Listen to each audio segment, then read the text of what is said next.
अस्सलामुअलैकुम नाज़रीन, आवाज़ न्यूज़ तक अलावा यहाँ संझा सैयद आवां यहाँ बिशारत सुमरो हलंदासीं हेडलाइंस पर।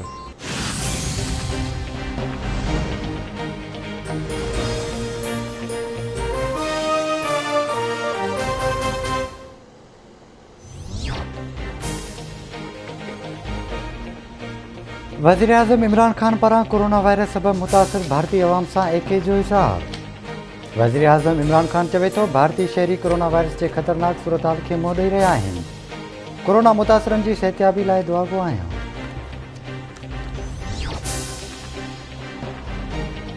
कोरोना वायरस SOPs ते अमल कराइण लाइ मुख़्तलिफ़ शहरनि में पाक फ़ौज मुक़रर। पंजाब हुकूमत पाक फ़ौज जे 5 कंपनियुनि जी ख़िदमत घुरी वरिती।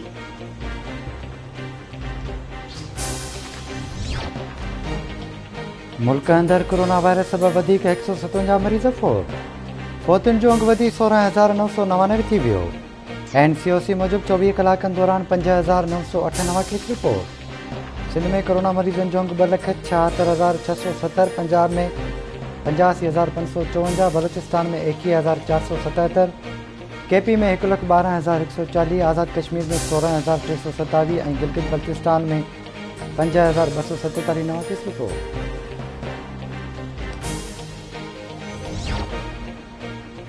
PB चेयरमैन बिलावल भुट्टो ज़रदारी मुल्क में कोरोना वायरस की पखेड़ ते गणती ज़ाहिर करे छॾी। चवे थो वक़्त सिर लॉकडाउन कयो वञे हा त कोरोना जी पखेड़ ते ज़ाब्तो अची वञे हा। पंजाब ऐं KP में वायरस जी पखेड़ हुकूमत जी नाअहली आहे। कोरोना जी पखेड़ खे रोके मुआशी नुक़सान खां बचाए सघे थो। वज़ीर आज़म खे कोरोना रिलीफ फंड जे 1 रुपए जो हिसाब ॾियणो पवंदो। PP अॻवान श्री रहमान मुल्क में मुकमल लॉकडाउन करण जो मुतालबो करे छॾियो। श्री रहमान चवे थी मुल्क में मुस्बत कोरोना केस जी शरह वधी वई आहे। 2 हफ़्तनि खां पोइ वेंटिलेटर्स जी खोट वधी वेंदी। मेड़ाकनि खां सवाइ घणो कुझु बंदि करण जी ज़रूरत आहे।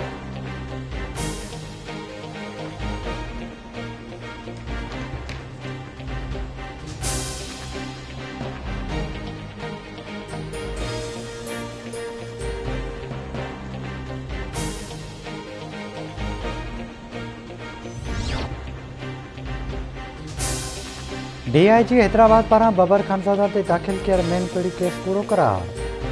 DIG हैदराबाद टंडो अलाहियार पहुतो। SSP खां तफ़सील मालूम कया। 8 अहलकार लाकअप।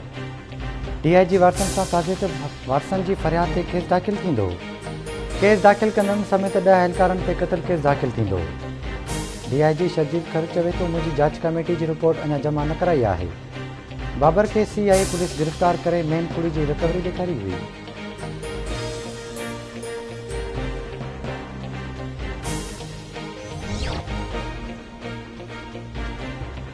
उमरकोट वेझो जागीर मोड़ भरिसां तेज़ रफ़्तार डंपर मोटरसाइकिल मथां चढ़ी वियो। हादसे जे नतीजे में 3 ॼणा अजल जो शिकार। कोट दोस्त मोहम्मद राजड़ जा रहवासी मुड़ुस ज़ाल ऐं माउ तॾहिं ते ई फौत थी विया। फौतुनि में आसन भील संदसि ज़ाल पठाणी अमर लसना भील शामिल। दादू में उमेर रुबाब जे 3 घर भातियुनि जे क़त्ल केस जी ॿुधणी। उमेर रुबाब फरियादी परवेज़ चांडियो, सरदार चांडियो ऐं बुरहान चांडियो अदालत में पेश। जवाबदार अली गोहर, ज़ुल्फ़कार ऐं मुर्तज़ा चांडियो बि अदालत में पेश थिया। अदालत केस जी ॿुधणी 8 मई ताईं मुलतवी करे छॾी।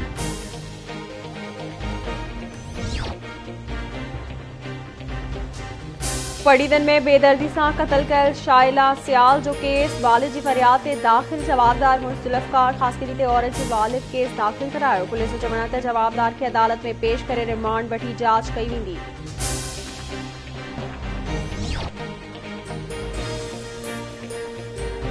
लाड़काने में हथियारबंदनि जी फायरिंग में क़त्ल थियल उस्ताद जो केस पुट जी फरियाद ते 2 जवाबदारनि ख़िलाफ़ दाख़िल। पुलिस जो चवणु आहे त प्राइमरी उस्ताद मोहम्मद हाशिम जे क़ातिलनि खे जल्द गिरफ़्तार कयो वेंदो।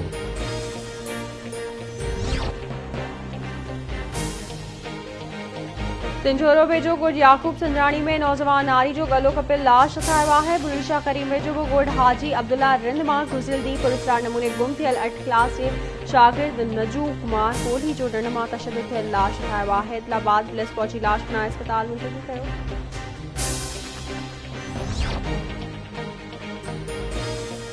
ऐं मौसमियात खाते कराची में हीट वेव जी वार्निंग जारी करे छॾी।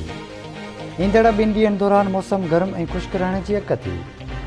मौसमियात खाते मूजिब कराची में गर्मी पद 38 खां 40 डिग्री सेंटीग्रेड रहंदो। सूमर जो ॾियारो गरम रहण जो इम्कान।